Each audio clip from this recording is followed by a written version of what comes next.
ओम नमो नारायणाय नमः। जय श्री हरि। प्रिय श्रोताओं, आप सभी को निर्जला एकादशी की हार्दिक शुभकामनाएं। आप सभी पर जगत के पालनहार श्री हरि विष्णु और माता लक्ष्मी की कृपा सदा सर्वदा बनी रहे। आज सुनेंगे निर्जला एकादशी संपूर्ण व्रत कथा। तो प्रेम से बोले लक्ष्मी नारायण की जय। जय श्री हरि। निर्जला एकादशी का व्रत ज्येष्ठ मास की शुक्ल पक्ष की एकादशी के दिन रखा जाता है, जिसे भीमसेनी एकादशी भी कहा जाता है। यह सभी एकादशियों में सर्वश्रेष्ठ एकादशी है।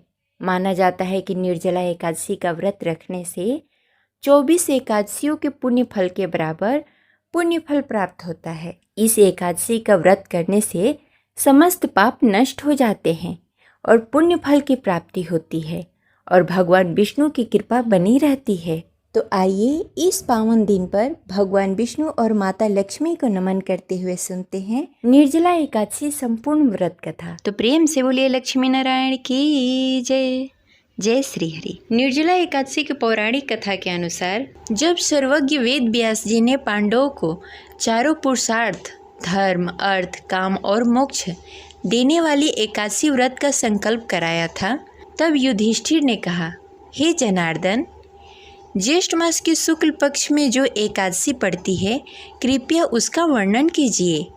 भगवान श्री कृष्ण ने कहा, हे राजन, इसका वर्णन परम धर्मात्मा सत्यवती नंदन व्यास जी करेंगे, क्योंकि ये संपूर्ण शास्त्रों के तत्वज्ञ और वेद वेदांगों के पारंगत विद्वान हैं। तब वेद व्यास जी कहने लगे, कृष्ण पक्ष और शुक्ल पक्ष दोनों पक्षों की एकादशी में अन्न खाना वर्जित है।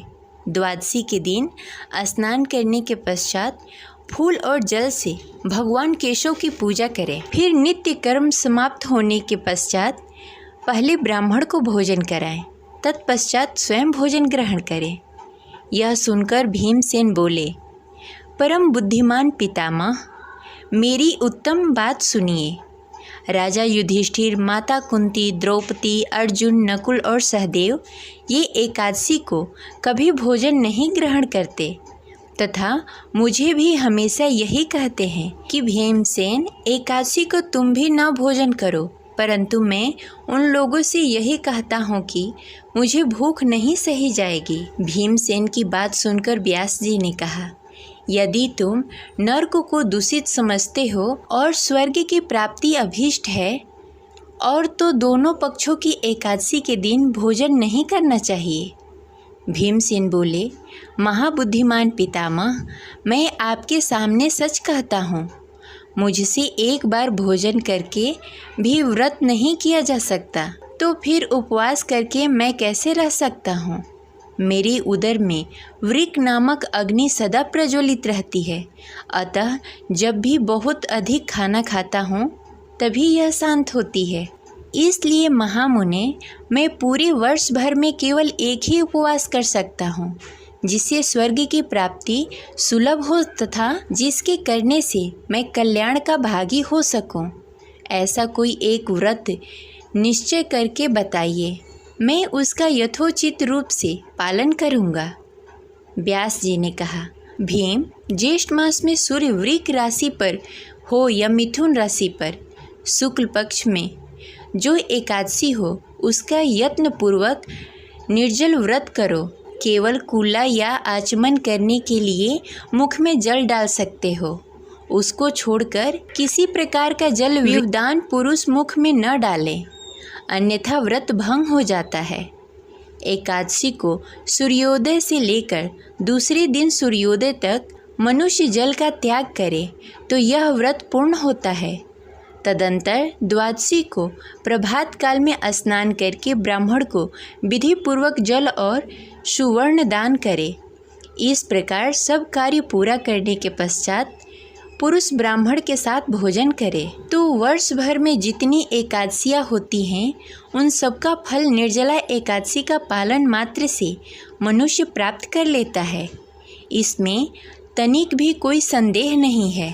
शंख चक्र गदा धारण करने वाले भगवान केशव ने मुझसे कहा था कि यदि मानव सबको छोड़कर एकमात्र मेरी शरण में आ जाए और एकादशी को निराहार रहे तो वह सब पापों से छूट जाता है। एकादशी व्रत करने वाले पुरुष के पास विशालकाय विकराल आकृति वाले काले रंग वाले दंड पासधारी भयंकर यमदूत नहीं जाते। अंतकाल में पीताम्बरधारी सौम्य स्वभाव वाले हाथ में सुदर्शन धारण करने वाले और मन के समान वेगशाली विष्णु दूत आखिर इस वैष्णव पुरुष को भगवान विष्णु के धाम ले जाते हैं। अतः निर्जला एकादशी को पूर्ण यत्न करके उपवास और श्री हरि का पूजन करो। स्त्री हो या पुरुष, यदि उनके मेरु पर्वत के बराबर भी महान पाप किया हो तो वह सब एकादशी व्रत के प्रभाव से भस्म हो जाता है। जो मनुष्य उस दिन जल का नियम का पालन करता है वह पुण्य का भागी होता है। उसे एक एक प्रहर में कोटि कोटि स्वर्ण मुद्रा दान करने के बराबर फल प्राप्त होता है। मनुष्य निर्जला एकादशी के दिन स्नान दान जप आदि कुछ भी करता है वह सब अक्षय होता है। यह भगवान श्री कृष्ण का कथन है। निर्जला एकादशी को विधि पूर्वक उत्तम रीति से उपवास करने से मानव वैष्णव पद को प्राप्त करता है। जो मनुष्य एकादशी के दिन अन्न खाता है वह पाप का भागीदारी होता है। इस लोक में वह चंडाल के समान और मरने पर दुर्गति को प्राप्त होता है। जो ज्येष्ठ मास के शुक्ल पक्ष की एकादशी को उपवास करके दान करेंगे वे परम पद को प्राप्त करेंगे।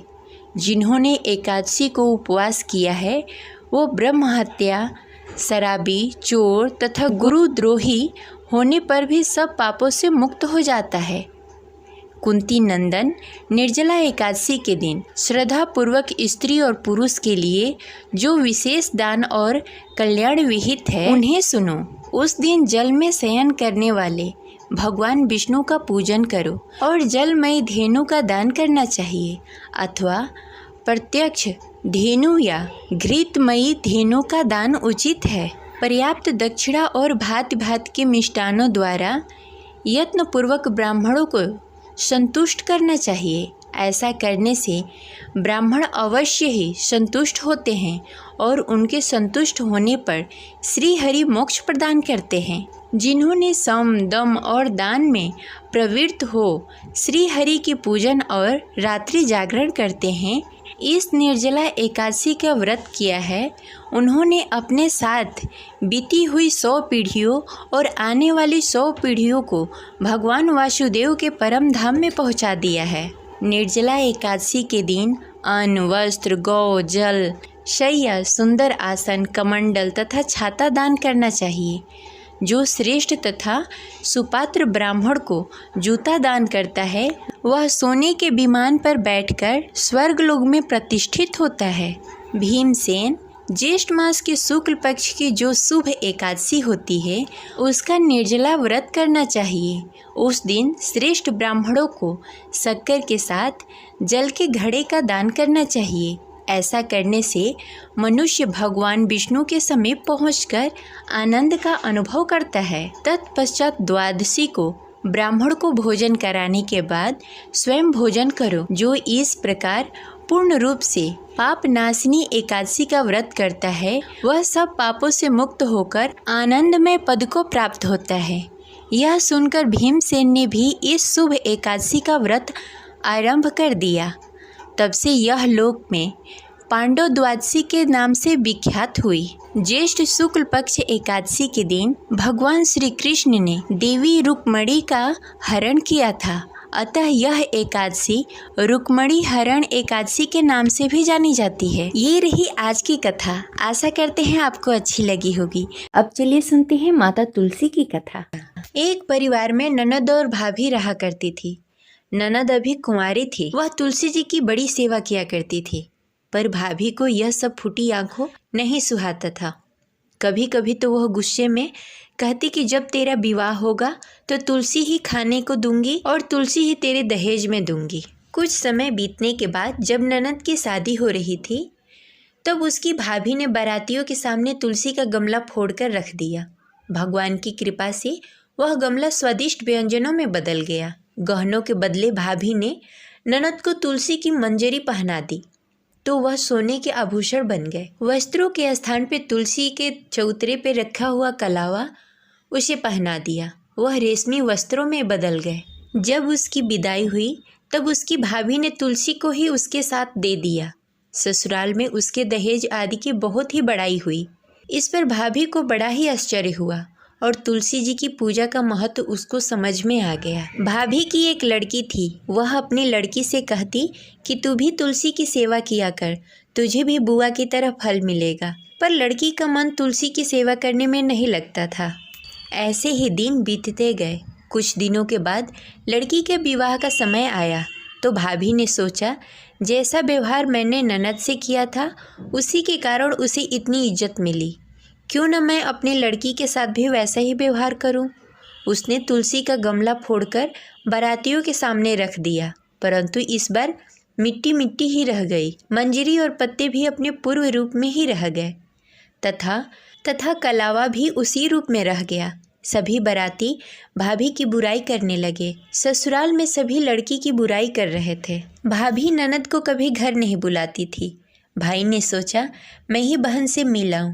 उसने अपनी इच्छा अपनी पत्नी को बताई तथा सौगात लेकर जाने के लिए कुछ मांगा। भाभी ने थैले में ज्वार भरकर कहा, और तो कुछ है नहीं, यही ले जाओ। वह दुखी मन से चल दिया। भला बहन के घर कोई ज्वार लेकर जाता है। बहन के नगर के समीप पहुंचकर उसने एक गौशाला में गाय के सामने ज्वार का थैला उलट दिया। तब गौपाला ने कहा, ए भाई, सोना मोती गाय के आगे क्यों डाल रहे हो। भाई ने उसकी सारी बातें बता दी तथा सोना मोती लेकर प्रसन्न मन से बहन के घर गया। बहन बड़ी प्रसन्न हुई। ये सब चमत्कार माता तुलसी की वजह से हुआ, क्योंकि वह लड़की माता तुलसी की परम भक्त थी। प्रेम से बोलिए जय माता तुलसी। ऐसी ही दूसरी कथा के अनुसार एक नगर में एक बुढ़िया माई थी। वो एकादशी का व्रत करती और तुलसी को सींचती और कहती कि हे तुलसी माता, सत की दाता, मैं तेरा बिरला सींचती हूँ। मुझे बहू दे, पीताम्बर की धोती दे, मीठा मीठा घास दे, बैकुंठ में वास दे, चटक की चाल दे, पटक की मौत दे, चंदन का काठ दे, रानी का राज दे, दाल भात का भोजन दे, एकादश की मौत दे, कृष्ण जी के कंधा दे। तब तुलसी माता यह सुनकर सूखने लगी। तब भगवान ने पूछा, हे तुलसी, तुम क्यों सूख रही हो। तुलसी माता ने कहा कि एक बुढ़िया रोज आती है और यही बात कह जाती है। मैं सब बात तो पूरा कर सकती हूँ, लेकिन कृष्ण का कंधा कहाँ से लाऊंगी। तब भगवान बोले, जब बुढ़िया माई मरेगी तो मैं अपने आप कंधा दे आऊँगा, तुम बुढ़िया माई से कह देना। जब बुढ़िया माई मर गई सब लोग आ गए। जब माई को ले जाने को हुआ तब वह किसी से उठ ही नहीं रही थी। तब भगवान 12 बरस के एक लड़के के रूप धारण करके आए। बालक ने कहा, मैं कान में एक बात कहूँगा तो बुढ़िया माई उठ जाएगी। बालक ने कान में कहा, बुढ़िया माई मन की निकाल दे, पीताम्बर की धोती ले, मीठा मीठा घास ले, बैकुंठ का वास ले, चटक की चाल ले, पटक की मौत ले, कृष्ण का कांधा ले। यह सुनकर बुढ़िया माई हल्की हो गई। भगवान ने कांधा दिया और बुढ़िया माई को मुक्ति मिल गई। हे तुलसी माता, जैसे बुढ़िया माई को मुक्ति दे दी वैसे सबको दे। ये रही आज की कथा। आशा करते हैं आपको अच्छी लगी होगी। तो इस वीडियो को लाइक करें और ज़्यादा से ज़्यादा लोगों को शेयर करें। मिलते हैं अगले वीडियो में। तब तक के लिए हरे कृष्णा, राधे राधे, जय माता तुलसी।